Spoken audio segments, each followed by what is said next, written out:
우리가 지금 계속 묵상하고 있는 레위기 23장에서 25장까지는 절기법과 관련된 내용입니다. 그 중에 마지막 부분인 주일부터 이어진 레위기 25장은 안식년과 또 희년에 관한 규례입니다. 다른 절기들은 그 기간이 당일 하루나 길어야 일주일이었지만 안식년과 희년은 그 절기의 기간이 한 해 전체였습니다.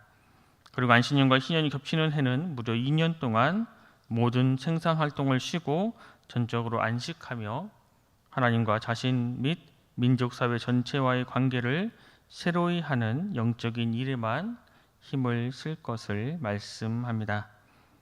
그런데 이것은 개인에게나 민족 전체에게는 아주 큰 위험 부담을 가져야 하는, 어찌 보면 실제로는 할 수 없고 머릿속에서만 할 수 있는 규례로 생각되어집니다. 그러나 하나님께서는 바로 이 부분을 말씀하시면서 이것을 지킬 경우 더 큰 물질적 번영도 허락하실 것을 약속하십니다. 따라서 이 안식년과 희년의 법은 이스라엘 백성 앞에 놓여진 큰 도전임과 동시에 놀라운 은혜의 기회이기도 했습니다. 안식일, 안식년, 이 희년이 가능한 이유는 바로 무에서 유를 창조하시는 하나님의 공급이 있기 때문입니다. 출애굽기에 보면 하나님께서는 광야로 나와 먹을 것이 전혀 없던 이스라엘 백성들에게 먹을 것을 공급하셨습니다. 전혀 먹을 것이 없는 광야에서 하늘로부터 만나와 메추라기를 공급해 주셨습니다. 광야를 지나는 그 이스라엘 백성들이 기댈 곳은 오직 하나님 한 분뿐이었습니다. 그를 일곱째 날 안식일을 지킬 수 있었던 것은 여섯째 날, 일곱째 날까지 공급해 주시는 하나님 때문이었습니다. 그런데 일곱째 날에 만나를 거두려고 들판에 나갔던 사람들은 모두 허탕을 치고 돌아와야만 했습니다. 이것은 하나님의 공급하심과 그 공급하심을 신뢰하는 이스라엘 백성들이 누리는 안식이었습니다. 그리고 하나님을 신뢰하지 못한 이스라엘 백성들은 헛수고를 한 것입니다. 이렇게 하나님의 공급하심을 신뢰하지 못하는 사람은 안식할 수 없습니다. 하나님이 우리 눈에 보이지 않는 길로 우리의 머리로는 전혀 이해할 수 없는 명령을 내리신다 해도 거기에는 이미 하나님의 정확한 공급과 예비하심이 계산되어 있습니다. 하나님께서는 우리가 살아가는 일주일이라는 이 시간 속에 일곱째 날을 정해서 쉼을 얻고 안식을 누리며 또 하나님과 교제하는 기쁨을 누리게 하십니다. 이를 위해서 여섯째 날에 주의 공급하심을 예비하셨습니다. 그 명령에 우리는 순종하면 내가 사랑하는 땅, 환경, 관계, 주변의 사람까지도 쉼과 복을 얻습니다. 또 우리 주님께서는 50년째 되는 해에 희년을 선포하십니다. 시간과 사람, 땅과 자연, 그 안에 깃들어 있는 모든 것의 소유권을 지니신 하나님께서 땅과 사람과 그 안에 있는 모든 것을 얽매고 있던 모든 것에서 자유함을 선포하신 것입니다.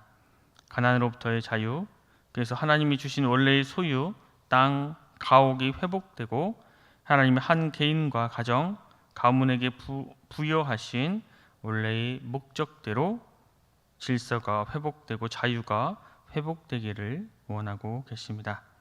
이러한 희년의 규례를 통해서 하나님 이스라엘 백성과 또 오늘날 우리에게도 쉼을 허락해 주십니다. 자유를 주시고 우리에게 참으로 큰 해방을 허락하여 주십니다. 이어서 오늘 본문을 살펴보면 크게 세 부분으로 나누어 볼 수 있습니다. 23절부터 28절까지는 토지를 무르는 방법에 대한 말씀입니다. 그리고 29절부터 34절까지는 또 가옥을 무르는 방법에 대한 말씀, 마지막으로 35절에서 38절은 가난한 채무자에 대한 규정이 나와 있습니다. 현대사회에서 부동산, 이 거래는 자신의 재산을 증식하는 그러한 자식을 이익을 위하는 데 있습니다. 하지만 당시 이스라엘에서의 부동산 거래는 바로 어려운 사람, 이런 경제적인 약자들을 돌보는 데 있었습니다. 이것이 바로 은혜를 받은 사람의 삶의 방식이었습니다. 그리고 이것이 바로 하나님 나라의 삶이고 오늘 하나님께서 우리가 또 그렇게 살아가도록 우리에게 말씀하고 계십니다. 오늘 본문 23절 말씀을 함께 읽겠습니다. 본문 23절 말씀입니다. 토지를 영구히 팔지 말 것은 토지는 다 내 것임이니라. 너희는 거류민이요 동거하는 자로서 나와 함께 있느니라. 하나님께서는 지금 모든 토지 모든 땅의 주인은 나라고 분명히 말씀하십니다. 그러므로 말미암아 누구도 이 땅의 소유권은 내게 있다라고 주장하지 못하게 하고 계십니다. 그래서 하나님께서는 그 토지에 대해서 사고 파는 일에 대해서 말씀을 하시는데 그 제도가 바로 고엘 제도입니다. 본문 24절부터 28절까지 말씀을 보면 이 땅에 대한 이 제도를 하나님께서는 말씀하고 계십니다. 땅은 그 누구도 영원토록 소유할 수 없다는 것입니다. 그래서 가까운 형제나 친족이 그것을 물을 수 있도록 하셨습니다. 그래서 그 빚을 갚으면 돌려주어야 한다 말씀하십니다. 결코 영원토록 그 토지가 내 소유가 아니라고 말씀하시는 것입니다. 또 그런가 하면 자신이 부유하게 되어 그것을 갚음으로 말미암아 또 그것을 다시 회복할 수 있다 말씀하십니다. 또 그렇게까지 못하면 희년까지 기다렸다가 희년이 되면 다시 그 땅을 원 주인에게 돌려주라고 말씀하고 계십니다. 바로 이 모든 것의 바탕은 바로 이 모든 땅의 주인은 내가 아니라 하나님이라는 기본 바탕이 되어 있는 것입니다. 이것을 다시 말하면 청지기의 삶을 살아야 한다는 것입니다.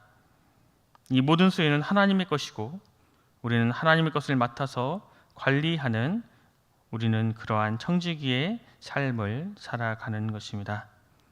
하나님께서 나에게 맡겨주신 것이지 그것이 나의 소유가 아니라고 말씀하고 계십니다. 하나님께서 나에게 맡겨주셨습니다.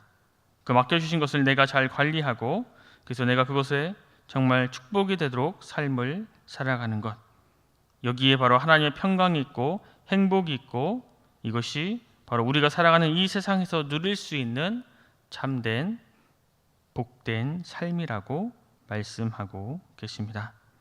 오늘 내게 주어진 것은 모두 다 하나님이 나에게 맡겨주신 것입니다.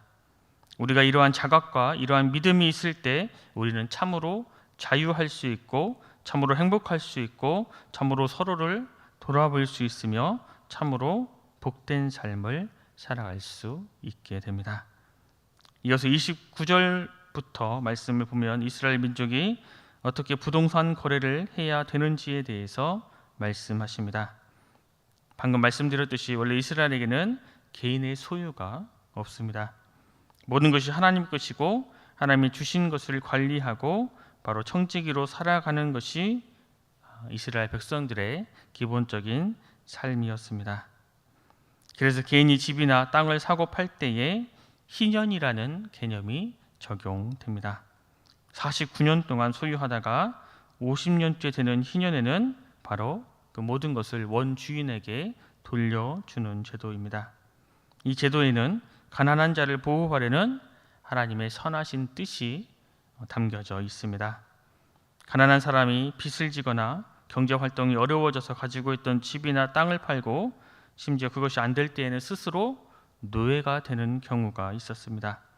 그래서 이들을 구제하기 위해서 49년의 기한을 정하고 50년 그 희년 때에는 그 모든 소유를 원주인에게 돌려주고 또 노예의 경우에는 자유를 얻게 해주는 그러한 제도입니다. 다 하나님의 것이기 때문에 누구도 영원히 그 재산을 가지고 있지 못하도록 하나님께서는 이러한 제도를 만들어 주셨습니다. 그런데 오늘 30절 말씀을 보면 성 안의 가옥은 희년에도 돌려주지 않아도 된다고 말씀하고 있습니다. 우리 본문 29절 또 30절 말씀을 함께 읽겠습니다. 29절 30절 말씀입니다. 성벽 있는 성 내의 가옥을 팔았으면 판지 만 1년 안에는 물을 수 있나니 그 기한 안에 물으려니와 1년 안에 물으지 못하면 그 성 안의 가옥은 산자의 소유로 확정되어 대대로 영구히 그에게 속하고 희년이라도 돌려보내지 아니할 것이니라. 아멘.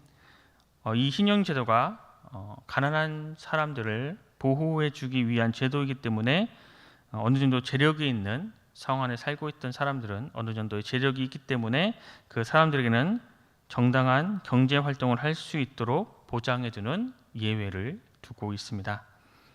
성벽 안에 집을 가진 사람이 집을 팔면 또 다른 재력 있는 사람이 어느 정도 부유한 사람이 그 집을 사는 경우가 되기 때문에 굳이 희년을 적용할 필요가 없어지게 됩니다. 이러한 경우 무조건 희년 제도를 적용하게 되면 소유가 이전되는 그러한 경제적인 활동이 되지 않기 때문에 이러한 예외를 하나님께서는 두고 계십니다. 그런데 성 밖에 있는 사람들에게는 전혀 이야기가 달라집니다. 31절에 보면 성벽에 둘리지 아니한 촌랑의 집을 물러주기도 하고 희년에는 꼭 돌려보내라고 말씀하고 계십니다. 그래야 특정한 개인이 경제적으로 어려운 사람을 착취하는 일을 방지할 수 있기 때문입니다. 그리고 여기에서 레위인들은 조금 더 다른 방식을 적용받습니다. 레위인들은 태어나면서부터 하나님을 섬기기로 구별된 사람들이었습니다. 이들에게는 가나안 정복 후에 땅을 분배받은 것이 아니라 모여 살 수 있는 작은 촌락과 그 촌락을 둘러싼 소규모 들과 토지만이 주어졌습니다. 이러한 레위인들의 기업은 바로 하나님 앞에 특별히 구별된 대가를 허락된 것으로 그것을 팔았을 경우 언제든지 물을 수 있고 희년이 되면 자동적으로 원주인에게 돌아갔습니다. 민수기 18장에 보면 다른 지파와 달리 레위인들은 특별한 기업이 없이 하나님께서 친히 그들의 기업이 되어 주셨습니다. 그래서 레위인들은 그들의 토지를 팔지 못했습니다. 하나님께 속한 영원한 기업이기 때문입니다. 언뜻 보면 복잡해 보이는 이러한 규례에 담겨져 있는 것은 철저히 하나님의 주권을 인정하고 또 허락받은 소유를 착취와 개인의 이득으로 사용하지 못하도록 하나님께서 사랑과 은혜로 이 모든 것들을 만들어 주셨습니다. 이어서 우리 35절 말씀을 함께 읽겠습니다. 35절 말씀입니다. 네 형제가 가난하게 되어 빈손으로 내 곁에 있거든 너는 그를 도와 거류민이나 동거인처럼 너와 함께 생활하게 하되. 본문 35절부터는 이스라엘의 금융법, 특별히 가난한 자에게 돈을 빌려주는 채무 문제에 대해서 하나님께서 말씀하고 계십니다. 만약 누군가가 가난하게 되어서 어려운 상황이 되었다면 경제적으로 도움을 주고 함께 생활하되 이자를 받지 말라고 말씀하십니다. 또 이익을 남기려고 양식을 꺼주지도 말라고 말씀하십니다. 즉 가난을 이용해서 사역을 챙기지 말고 조건 없이 가난한 이들을 도와주어라 말씀하고 계시는 것입니다. 우리는 지금 철저히 물질 만능주의에 속해 살아가고 있습니다. 이 세상 가운데 그리스도인 된 우리의 부르심은 명확합니다. 우리는 이 세상의 풍파에 휩쓸려 살아가는 것이 아니라 오직 하나님을 경외하며 살아가라고 우리에게 말씀하고 계십니다. 우리가 이 세상을 살아갈 때에 우리가 함께 살고 함께 생활하는 것이 쉬운 일은 아닙니다. 서로의 환경과 처지가 다르고 서로 원하는 것도 모두 다 다릅니다. 좋아하고 싫어하는 것들도 모두 다 다릅니다. 그럼에도 불구하고 함께 생활해야 하는 이유는 바로 우리가 다 예수 그리스도께 붙어 있는 한 몸, 한 지체이기 때문입니다. 아무런 구원의 소망이 없는 우리에게 십자가의 보혈은 영생이라는 선물을 우리에게 주었습니다. 그리고 그러한 은혜를 받은 우리는 반드시 그 복음에 합당한 삶을 살아가야 합니다. 오늘 이 하루의 삶에 우리의 주변의 이웃들을 또 형제 자매를 돌보고 나보다 어려운 이들을 돌아보는 은혜가 있으시기를 소망합니다. 우리 순천석의 모든 성도님들이 하나님의 자비로우심, 하나님의 십자가의 사랑에 힘입어 넓은 마음과 또 뜨거운 사랑의 주인공들이 되시길 간절히 소망합니다. 기도하겠습니다. 하나님 아버지, 오늘도 우리에게 새로운 한 날을 주셔서 주님의 말씀을 듣고 묵상하며 하루를 시작할 수 있도록 인도해 주시니 감사합니다. 주님, 주님의 그 십자가의 사랑으로 우리를 살리신, 우리를 죽음에서 생명으로 인도해 주신 그 은혜를 잊지 않고 우리도 누군가를 살리는 삶을 살아가게 하여 주시옵소서. 하나님의 뜻을 이루어 가며 주님의 기쁨이 되는 우리가 되게 하여 주시옵소서. 아둥바둥 거리며 우리의 힘으로 살려고 하는 우리의 그 모든 버거움을 내려놓고 주님의 공급하심과 예비하심을 바라보면서 또 은혜의 날, 은혜의 해, 기쁨의 날을 풍성히 누리게 하여 주시옵소서. 그래서 우리가 누리는 예수 그리스도 안에서의 쉼과 안식, 또 평안과 기쁨, 회복의 은혜가 우리를 통해서 우리의 이웃들에게, 우리의 형제 자매들에게 흘러가게 하여 주시옵소서. 모두가 감사드리며 예수 그리스도 이름으로 간절히 기도드립니다.